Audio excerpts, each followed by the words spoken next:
Dalam rangka menyiapkan lulusan yang kompeten dan berkualitas, Ikatan Alumni Universitas Negeri Malang dengan bangga mempersembahkan pembekalan calon wisudawan Universitas Negeri Malang.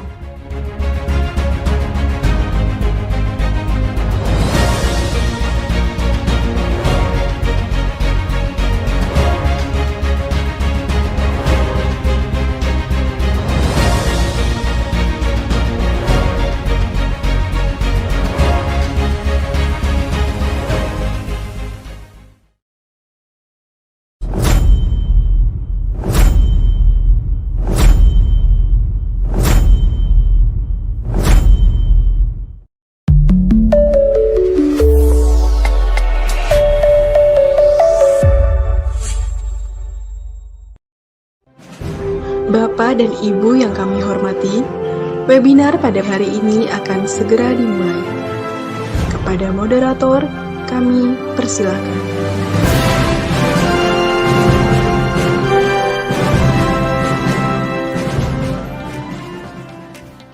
Assalamualaikum warahmatullahi wabarakatuh. Shalom, Om Swastiastu, Namo Buddhaya, Salam Kebajikan, Rahayu.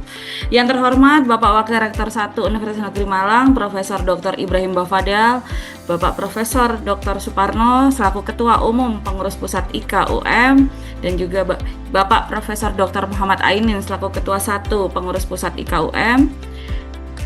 Ibu kita tercinta, Ibu Dr. Anda Fatmawati selaku Sekjen PP IKUM, dan juga yang terhormat para narasumber hebat kita hari ini, Bapak Rian Priyohardi, SPD CTNNLP, kemudian Bapak Rohman Hidayat, SSI MM, dan juga Ibu Tantri Murtisari SPD. Bahagia rasanya hari ini kita bisa berkumpul di Zoom untuk pembekalan calon wisudawan UM periode ke-135 dengan tema Beyond Graduation, Agile Steps to a Bright Future. Sebelumnya perkenalkan, nama saya Gama Rahmita Ureka Hakim. Jadi hari ini saya yang akan membantu kegiatan pembekalan wisudawan UM periode ke-135 gitu ya. Oke, baik teman-teman. Saat ini teman-teman pasti sudah tidak sabar gitu ya untuk kegiatan-kegiatan hari ini gitu ya, terkait pembekalan wisudawan, karena cukup banyak narasumber kita, narasumber profesional yang ingin berbagi dengan teman-teman. Tapi sebelumnya kita masuk dulu ke sesi sambutan oleh Bapak Wakil Rektor 1 Universitas Negeri Malang. Assalamualaikum, Prof. Jadilah seorang profesional yang adaptif, bukan hanya sekedar akademik. Karena memang agile itu adalah responsif terhadap bermacam-macam perubahan. Artinya ya adaptif. Maka saudara tidak sekedar menjadi seorang sarjana, tapi hendaknya juga menjadi sarjana yang profesional, yang adaptif, bukan sekedar mengandalkan aspek-aspek akademik. Oke lah saudara sekalian, gelar yang saudara ini memang amat penting. Gelar sangat amat penting memang. Tetapi yang perlu kita pahami bersama-sama itu karakter, fleksibilitas, dan semangat belajar lebih lanjut adalah yang akan membawa saudara-saudara jauh lebih maju dengan cepat. Jadi karakter, fleksibilitas, semangat belajar lebih lanjut itu insya Allah akan membawa saudara-saudara calon wisudawan ini akan cepat maju. Ya, cepat maju untuk masa-masa yang akan datang pada bidangnya masing-masing. Ingatlah, terus kalian, dunia kerja menghargai ketekunan. Dunia kerja menghargai komunikasi. Dunia kerja menuntut adanya integritas dan juga memerlukan keterbukaan dalam belajar dan melakukan adaptasi yang secepat-cepatnya, agile. Yang keenam, pesan saya adalah jadilah lulusan yang menginspirasi dan memberikan dampak. Jadilah saudara nanti begitu di wisuda, insya Allah minggu depan ya, tanggal 5 Oktober, bertera hari Minggu, begitu di wisuda, jadilah saudara ini lulusan-lulusan yang tidak hanya mencari pekerjaan, tapi juga menciptakan peluang-peluang bagi teman-temannya. Bukan hanya membangun karir, tapi juga berkontribusi bagi masyarakat sekitarnya. Seorang calon wisudawan hendaknya menjadi agen perubahan, membawa nilai-nilai kampus ke dunia luar. Saudara calon wisudawan yang saat ini mengikuti kegiatan pembekalan yang diselenggarakan oleh pengurus pusat IKUM. Sebagai akhir dari sambutan saya kali ini, saya ingin mengemukakan bahwa kami para dosen, para pimpinan universitas maupun fakultas dan departemen percaya bahwa saudara-saudara mampu, insya Allah mampu, optimis, mampu melampaui gelar yang saudara sandang, mampu menjadi pribadi yang tidak hanya sukses secara pribadi, tetapi juga memberi manfaat, berdampak bagi banyak orang. Ya, tema Dies Natalis UM kali ini adalah sehat, bergerak, dan berdampak. Ya, wisuda akan saudara ikuti nanti insya Allah pada hari Minggu tanggal 5 Oktober 2005 nanti adalah momentum membanggakan, betul-betul membanggakan, tapi sesungguhnya merupakan perjalanan baru saudara yang baru saudara akan mulai. Maka melangkahlah dengan penuh keyakinan, penuh kejujuran, penuh semangat agile. Masa depan yang cerah sedang menanti saudara-saudara calon wisudawan. Insya Allah sekaligus iringi dengan selalu berzikir, ingat Yang Maha Kuasa, dan berdoa untuk kebaikan saudara-saudara calon wisudawan di masa yang akan datang. Itulah barangkali sedikit yang dapat kami sampaikan kepada para peserta pembekalan. Sekali lagi terima kasih banyak kepada pengurus pusat IKUM yang selalu mengembangkan program-program ya di bidang kealumniannya dalam rangka mendukung program-program UM, yaitu program after sale. Terima kasih kepada Prof. Suparno, terima kasih kepada Prof. Ainin, terima kasih kepada Ibu Prof. Fatmawati, dan juga para anggota pengurus-pengurus pusat yang lainnya. Terima kasih banyak, dan kurang lebihnya mohon maaf yang sebesar-besarnya. Wassalamualaikum warahmatullahi wabarakatuh. Terima kasih Bu Gama. Assalamualaikum warahmatullahi wabarakatuh. Waalaikumsalam. Selamat pagi, salam sejahtera. Mudah-mudahan rahmat Tuhan Yang Maha Esa Allah SWT dilimpahkan kepada kita semua, dan semoga kita senantiasa dianugerahi kesehatan lahir dan batin, sehat walafiat. Yang saya hormati Bapak Wakil Rektor 1 Universitas Negeri Malang, Bapak Prof. Dr. Ibrahim Fafadhol MPD. Yang saya hormati para pimpinan dan pengurus pusat IKUM, khususnya yang hadir pada pagi hari ini, Ibunda kita Sekjen IPB IKUM, Ibu Dr. Fatmawati. Yang saya hormati juga tim IT IKUM, yaitu Mas Adi Setiawan.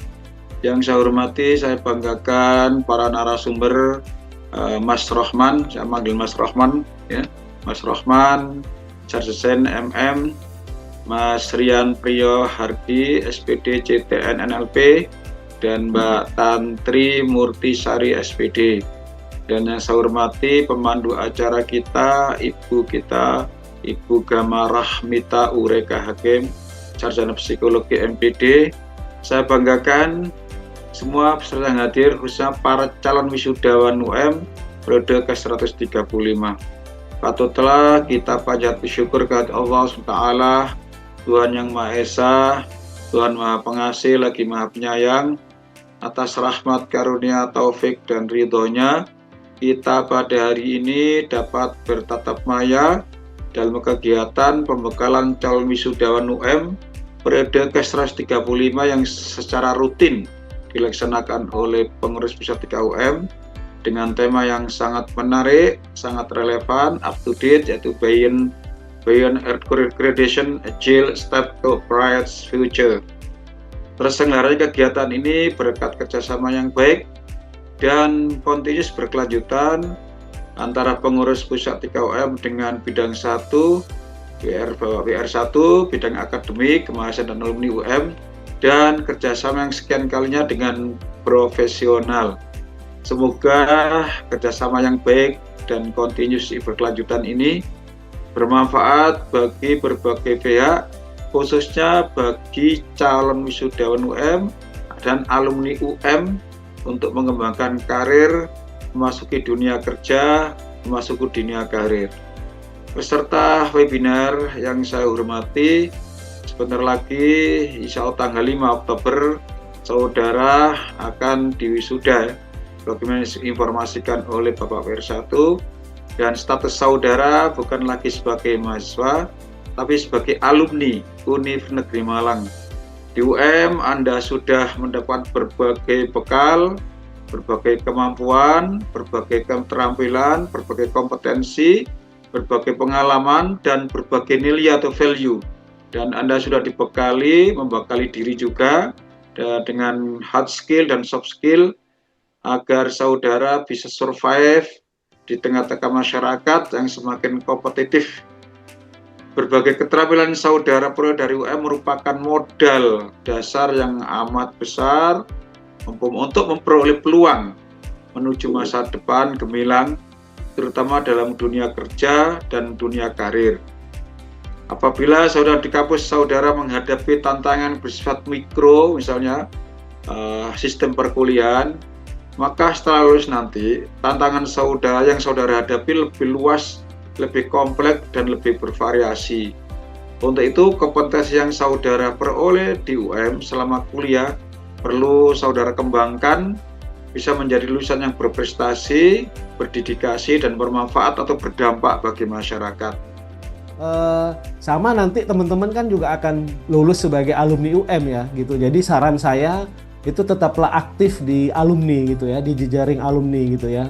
Karena apa? Karena kita aktif di sana, kita pun juga bisa banyak dapat informasi. Kita juga masih bisa ngebangun relasi gitu ya. Kalau beberapa orang sukses misalkan seperti Sandiaga Uno kan itu kan bilang bahwa your network is your net worth gitu ya. Jadi network kita itu adalah bagian investasi kita gitu. Jadi kita boleh gitu ya fokus pada karir, tapi juga jangan tinggalkan networking untuk kita bangun. Nah, dalam hal karir gitu ya dan di pekerjaan di swasta gitu ya, ternyata tadi Prof. Ainin sama Prof. Ibrahim juga sudah menyampaikan bahwa proses agility itu penting karena dalam aspek pekerjaan pun itu terjadi shifting gitu ya. Kalau di laporan World at Work ini terjadi shifting, kira-kira di tren yang sekarang itu apa sih yang sudah mulai bergeser? Tadi sudah disampaikan di awal AI dan big data gitu. Nah, ini kita juga harus kuasai gitu ya. Banyak teman-teman akhirnya sekarang juga melakukan penyesuaian walaupun secara background sosial, secara background mungkin dia tidak berkaitan dengan IT, tapi dia ngambil les mengenai big data, Power BI, atau mungkin mengenai data analitik. Nah, ini penting untuk teman-teman juga siapkan. Nah, juga sama di beberapa hal dalam aspek soft skill itu juga teman-teman juga harus bisa melihat gitu apa sih yang bergeser gitu ya. Sekarang fenomenanya itu sekarang itu sudah mulai trending di kebutuhan industri, termasuk juga dalam job dan karir gitu ya. Banyak beberapa pergeseran karir yang kalau kita lihat misalkan di berita terakhir ya, kalau kita lihat di beberapa terakhir gudang garam itu sudah mulai collab gitu ya, sudah digantikan oleh teknologi. Kemudian juga yang sebelumnya mungkin di pabrik tekstil gitu ya. Kemudian kalau kita lihat sekarang trennya di tol gitu ya, kalau kita lewat tol dulu masih ada petugasnya, sekarang sudah nggak ada. Nah, ini beberapa shifting dalam job dan karir yang harus teman-teman cermati. Jadi kalau misalkan teman-teman sekarang hanya bisanya misalkan Word, Excel, PowerPoint, ya ayo itu didorong ke sisi yang lain, ke analytical, kemudian mungkin juga mulai mengerti mengenai quality control, mulai mengerti mengenai desain gitu ya. Nggak masalah kok kita misalkan bukan orang desain tapi kita juga bisa desain, itu sesuatu hal nilai plus ya, sebagai bentuk respon wujud dari agility kita. Nah, jangan sampai kemudian terjadi teman-teman itu sebagai output dari lulusan terjadi mismatch gitu ya dengan apa yang saat ini tren di industri. Kalau kita lihat di laporan Human Resource Management di sini ternyata ada top missing technical dan soft skill gitu ya, yang saat ini ditemui di lulusan-lulusan kita gitu. Misalkan di soft skill, ternyata dari survei ini problem solvingnya sama critical thinking, inovasinya itu kurang, creativity-nya itu juga kurang. Kemudian masalah complexity dalam hal ketidakpastian itu juga kurang gitu. Itu sebenarnya hal yang sederhana gitu ya. Misalkan kayak contoh saya misalkan nerima anak magang ya Mbak Kama ya. Kalau dulu saya magang ke Python itu ya berangkat sendiri, tapi sekarang ada yang kadang diantar orang tuanya, ditungguin sampai nyari kos. Nah, ini sama, ini bentuk dari mungkin penurunan dari agility kita gitu ya, yang menghadapi sesuatu yang kompleks, sesuatu yang mungkin hal yang keluar dari zona nyamannya. Ini juga yang teman-teman juga harus mulai dari sekarang itu harus teman-teman itu rubah gitu ya. Nah, kemudian bagaimana sih caranya kita membangun pilar agile mindset itu gitu ya. Ini ada 8 pilar kira-kira, mulai dari respect. Respect itu kenapa kok penting di agile mindset? Karena kalau orang itu nggak respect pada orang lain, otomatis dia sudah nggak bisa dia agile. Contohnya apa? Misalkan kayak saya atau Mas Rian, Mbak Tantri ngomong sebagai pemateri, teman-teman nutup kamera, nutup mic, kemudian teman-teman tinggalkan. Nah itu kan bentuk dari respect. Berarti teman-teman ini nggak agile, nggak adaptif terhadap apa yang saat ini ada di depan teman-teman. Itu hal yang sederhana gitu ya. Terus kemudian harus bisa berkolaborasi. Orang agile itu nggak mungkin survive kalau dia nggak bisa kolaborasi.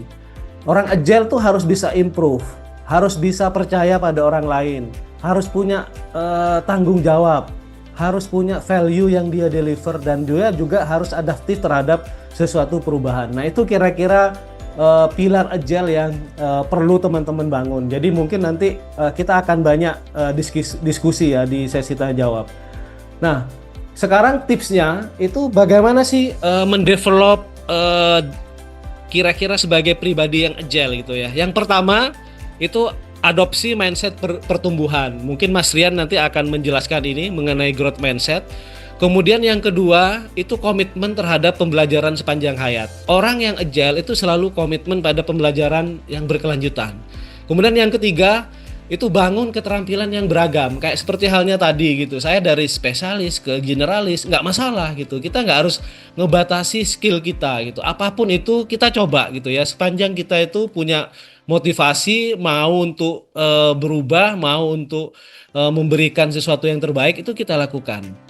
Nah kemudian tetap penasaran dan proaktif. Orang agile itu dia penasaran dan proaktif, bukan nunggu, bukan ya sudahlah gitu. Nanti kalau ini ya kita tunggu aja. Misalkan kayak saya, misalkan waktu saya lulus sebagai sarjana fisika waktu itu, karena saya kerja di multinasional, masa saya nunggulah nanti nunggu perusahaan ngadakan les bahasa Inggris untuk karyawan. Sampai kapan kalau harus nunggu? Maka yang harus saya lakukan, saya harus penasaran dan proaktif. Saya nyari kursus bahasa Inggris, saya nyari kursus SDM dan lain sebagainya. Saya nyari kira-kira kuliah lagi S2 atau mungkin S3 yang cocok untuk saya sebagai profesional gitu ya.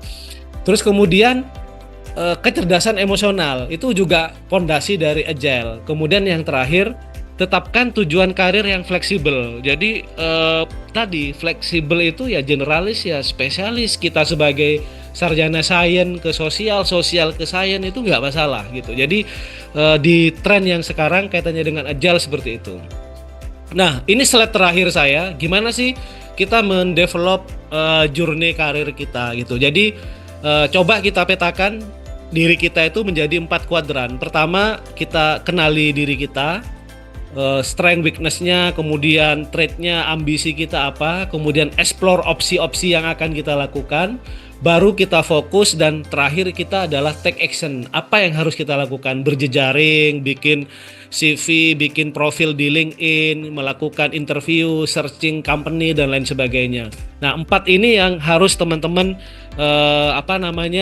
bangun dari sekarang. Termasuk misalkan di know yourself-nya, misalkan kenali bahasa Inggris teman-teman lemah atau medium atau kuat gitu. Kalau lemah, segera cari kursus dari sekarang, segera perkuat bahasa Inggrisnya gitu ya. Karena bagaimanapun bahasa Inggris sekarang sudah menjadi tren gitu ya di dunia perusahaan. Walaupun company-nya misalkan kayak saya waktu itu di Adaro di Kalimantan, perusahaannya lokal Indonesia gitu ya, tapi tren laporan bikin presentasi tetap dalam bahasa Inggris. Nah, kalau kita nggak familiar atau kita nggak membiasakan, maka kita juga akan mengalami kesulitan di situ. Nah, mungkin itu kira-kira Mbak Gama dan teman-teman semuanya. Kurang lebihnya mohon maaf, nanti kita diskusi dan mungkin akan diperdalam oleh Mbak Tantri dan juga Mas Rian nanti. Terima kasih. Assalamualaikum warahmatullahi wabarakatuh. Nggak ada ya sepertinya. Ini alumni UM ini kan semangat banget ya. Tadi juga udah dibilangin kalau kita tuh harus agile gitu ya, nggak boleh jadi generasi yang lembek gitu ya, terpapar tantangan atau pressure dikit aja lemah gitu. Nggak boleh seperti itu. Saya gabut, saya yang menggaji pegawai. Oh boleh, berarti dalam artian di sini nggak gabut Kak, jadi business owner dong, kan menggaji pegawai. Ya kan. Nah, amin ya. Kita doakan teman-teman semuanya tidak ada yang gabut segabut-gabutnya. Ngurus kosan itu nggak gabut, Kak. Itu ada pekerjaannya juga. Oke, ada lagi opsi pekerjaan lainnya. Banyak banget ya sekarang ini teman-teman ya. Tapi teman-teman yang harus kita garis bawahi di siang hari ini, tidur uang masuk sendiri. Oke, tidur uang masuk sendiri dalam artian apa nih? Jadi investor, nanti punya aset banyak sehingga ya udah aset yang bekerja untuk saya. Boleh teman-teman. Cuman yang harus kita garis bawahi bareng-bareng nih ya. Saya mungkin nggak akan terlalu banyak bicara karena nanti sesi-sesi pelatihan selanjutnya akan dijelaskan lagi dari coach-coach kita, dari profesional gitu ya, untuk membantu teman-teman ini, menemani teman-teman dalam mencari pekerjaan pertamanya dalam 8 sesi. Nanti kita akan ada bootcamp gitu ya, tidak hanya dengan saya aja, tentunya dengan para pemateri yang lainnya juga nanti. Dan selanjutnya nanti kita akan pembukaan di minggu depan untuk bootcampnya, job preparationnya. Jadi jangan lupa, nanti silahkan untuk join. Oke. Nah, setelah lulus wisuda, di sini ya, yang perlu digarisbawahi lagi. Apapun tujuan teman-teman, apapun yang ingin kalian lakukan, kalian harus merencanakan hal tersebut teman-teman semuanya. Nah tadi ada yang mau jadi pekerja di MT, tentunya beda dong akan teman-teman yang akan bekerja menjadi business owner gitu. Apa yang perlu disiapkan tuh beda gitu, dan tentunya beda tujuan, beda persiapan. Kalau ilustrasi yang sering kita pakai itu di sini adalah bagaimana kalau kita nanti akan mengendaki gunung es? Apakah persiapannya sama dengan nanti yang akan kita siapkan untuk ke pantai? Tentunya beda ya. Tapi waktu perjalanan ke arah gunung es, tiba-tiba ada opportunity, ada kesempatan di mana kita bisa datang ke pantai yang bagus. Itu bisa banget terjadi. Nah, di situ halnya teman-teman yang harus punya agility mindset tadi ya. Kalau dilihat dari renang, Mbak. Jadi renang. Bener Ibu.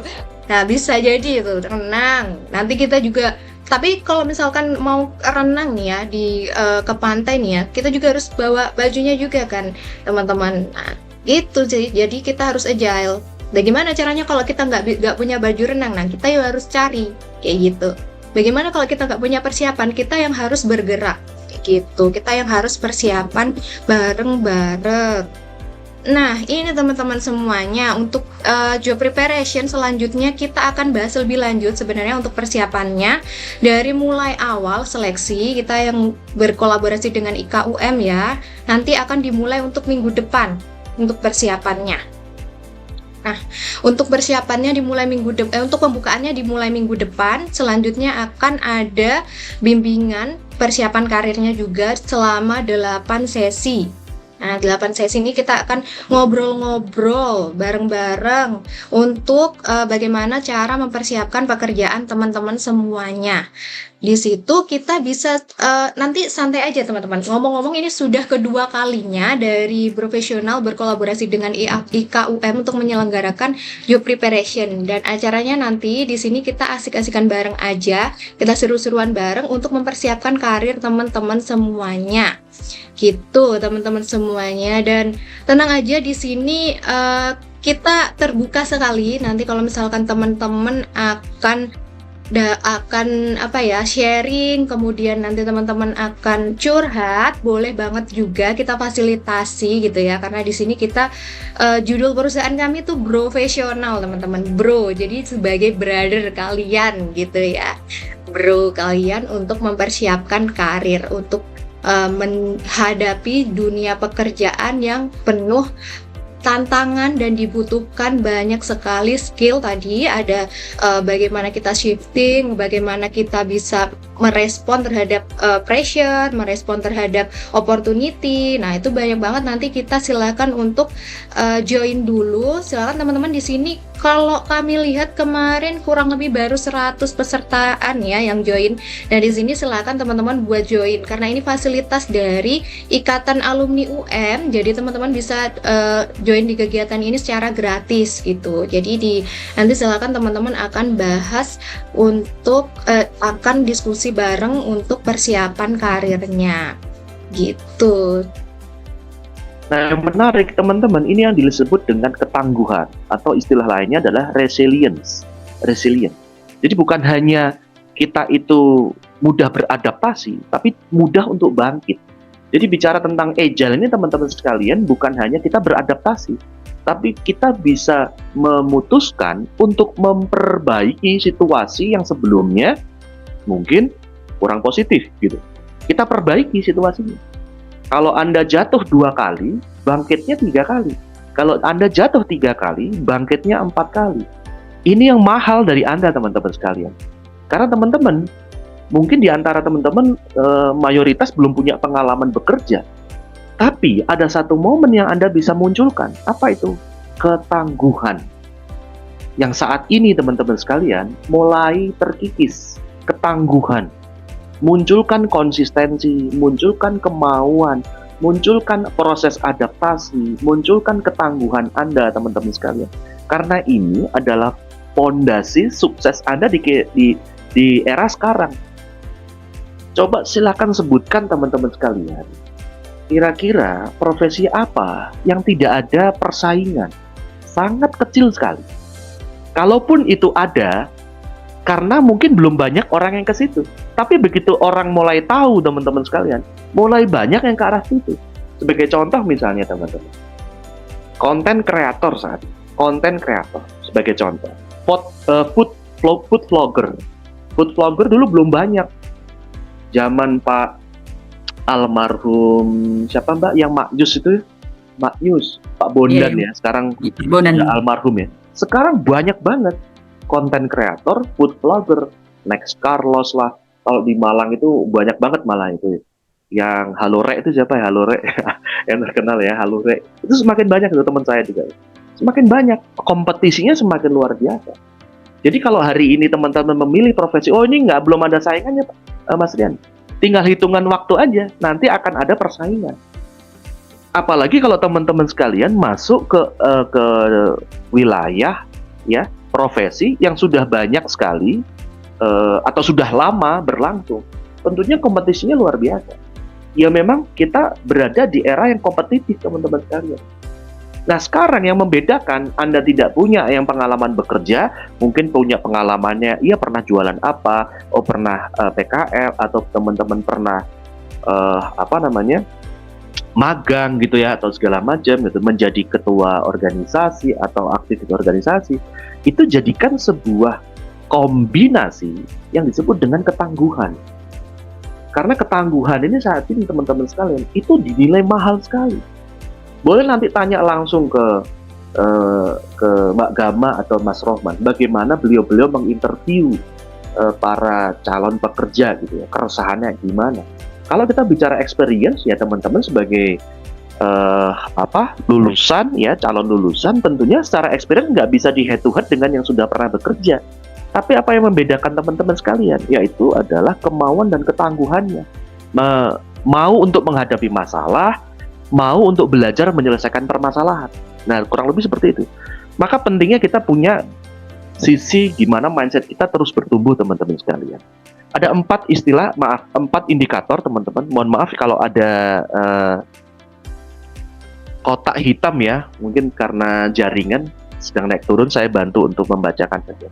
Yang pertama adalah cara Anda melihat tantangan, cara Anda melihat rintangan, cara Anda berpikir dalam menghadapi permasalahan, dan cara Anda menerima sebuah feedback atau kritikan. Ini yang membedakan Anda antara fix dengan growth, teman-teman sekalian. Cara Anda melihat tantangan, itu acceptable atau rejectable.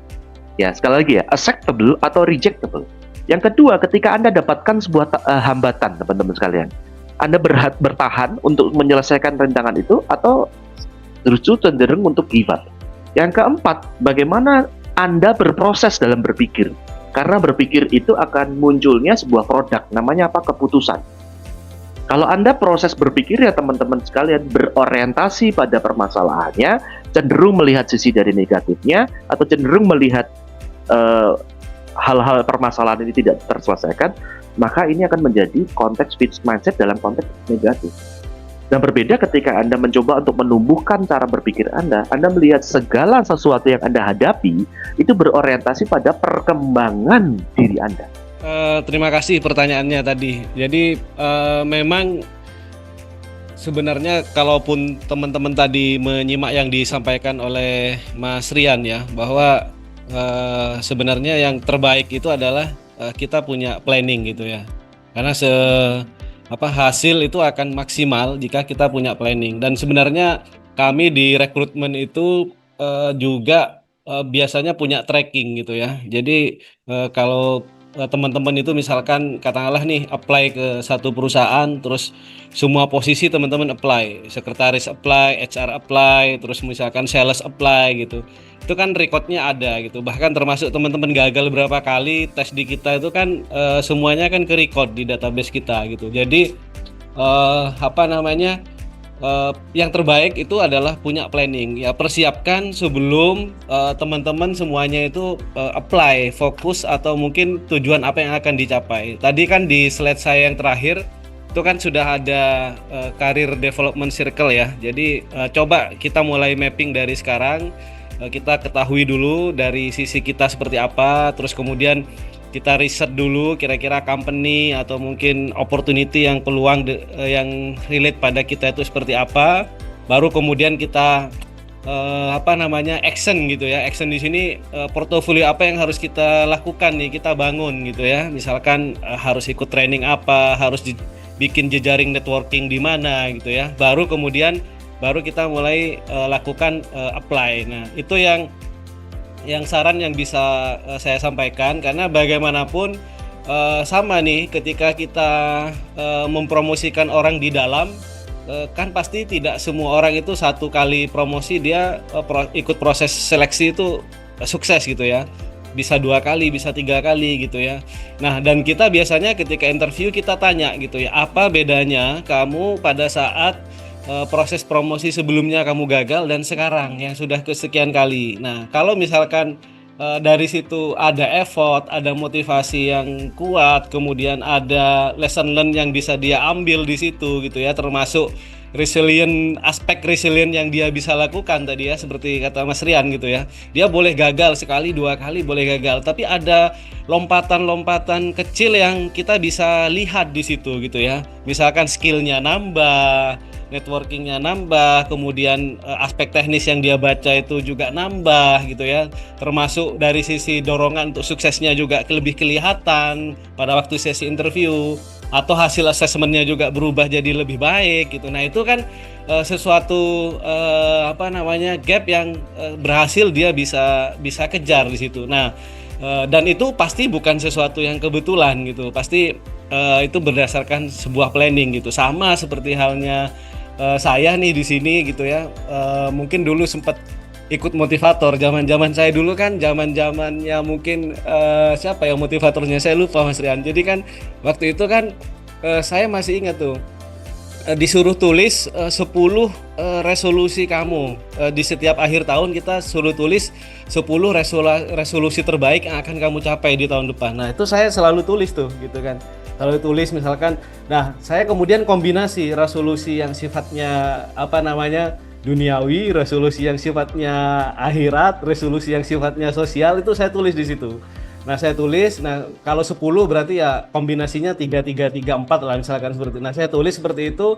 Nah setiap akhir tahun berikutnya saya coret, oh ini sudah kecapai, ini tidak. Kemudian setelah itu saya tulis lagi, saya tulis ulang, karena saya masih membekas banget waktu itu saya ikut sesi motivasi. Kalau kamu nulis mimpi-mimpimu gitu ya, maka kertas pun itu mendoakan mimpimu, katanya seperti itu. Nah tapi kan minimal dengan kita nulis kan kita tahu nih apa yang akan kita capai. Nah jadi itu sih menurut saya hal yang sederhana, tapi itu sangat impact banget ke saya seperti sekarang gitu. Jadi tulis, kalaupun gagal nggak apa-apa. Saya waktu itu belum berani nulis saya akan jadi human resource manager, itu saya nggak berani waktu saya nulis pertama. Jadi ya pokoknya hanya jadi HR yang profesional, terus kemudian ikut training ini gitu, misalkan beli buku ini, paling itu di situ. Nah baru kemudian saya bisa evaluasi, loh kok ini kecapai, baru saya berani tuh usia 35 jadi HR manager, kira-kira seperti itu. Nah saya berani nulis itu. Nah artinya saya nulis pun juga butuh perhitungan gitu. Nah sama seperti halnya karir, kita juga butuh perhitungan dan butuh planning juga. Mungkin itu sih Mbak Kamah, terima kasih. Yang pertama, sertifikat kami sampaikan kepada Mas Rohman ini ya. Halo Mas Ade, sertifikatnya? Ya, sertifikat yang pertama kepada Mas Rohman Hidayat, ini alumni Fakultas MIPA UM ya. Saya ingat betul dulu ini dari jurusan fisika waktu saya menjadi kepala bagian kemahasiswaan di A3 Lantai 3. Nah sampai sekarang kami masih sering berkomunikasi, dan bahkan kemarin pada hari Kamis tanggal 11 September Mas Rohman ini dikukuhkan oleh Ketua Umum Pengurus Pusat IKA menjadi Ketua Ikatan Alumni Daerah Probolinggo Raya. Jadi untuk adik-adik semuanya yang alumni UM yang berdomisili di Probolinggo Kabupaten maupun kota, inilah Ketua IKA di Probolinggo Raya. Silakan nanti bergabung dengan Mas Rohman untuk bagaimana berkembang bersama dengan para alumni UM di Probolinggo Raya. Silakan Mas Rohman, mudah-mudahan bermanfaat ini sertifikatnya. Ya, terima kasih Bu. Iya. Dan jangan kapok ya, nanti akan selalu dipanggil lagi oleh pengurus pusat IKA menjadi narasumber, menginspirasi untuk para adik-adiknya. Yang kedua kepada Mbak Tantri Murtisari, ini Mbak, ini sertifikat dari IKA, tolong diterima ya. Terima kasih banyak Ibu Fatmawati.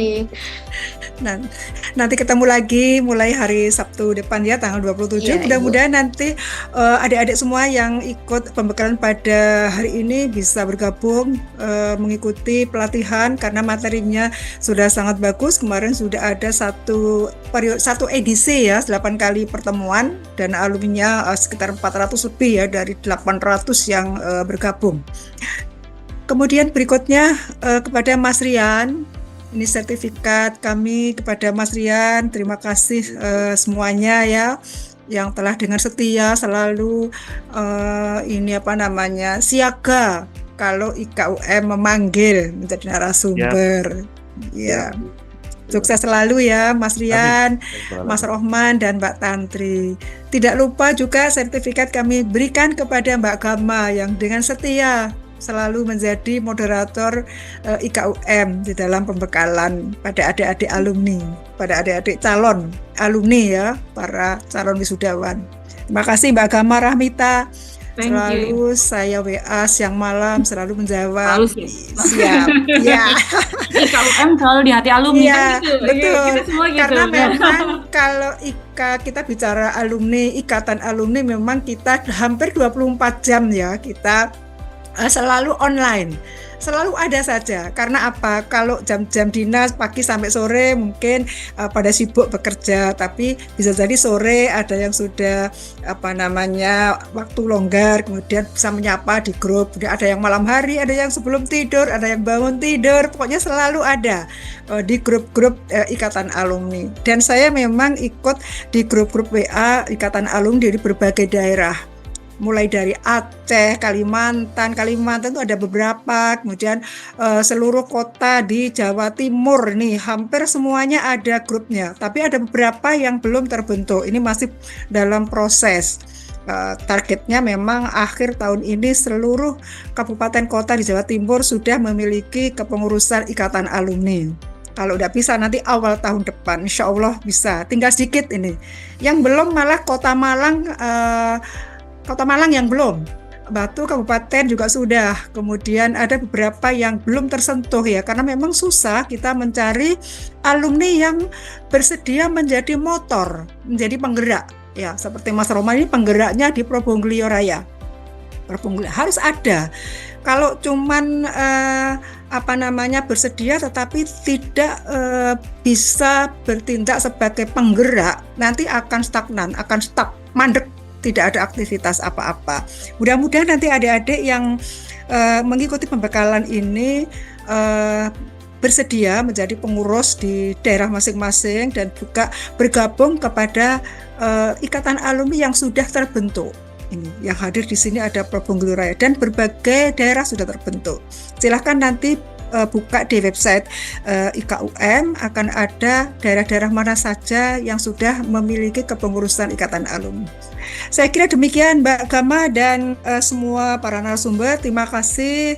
Wassalamualaikum warahmatullahi wabarakatuh. Sukses selalu.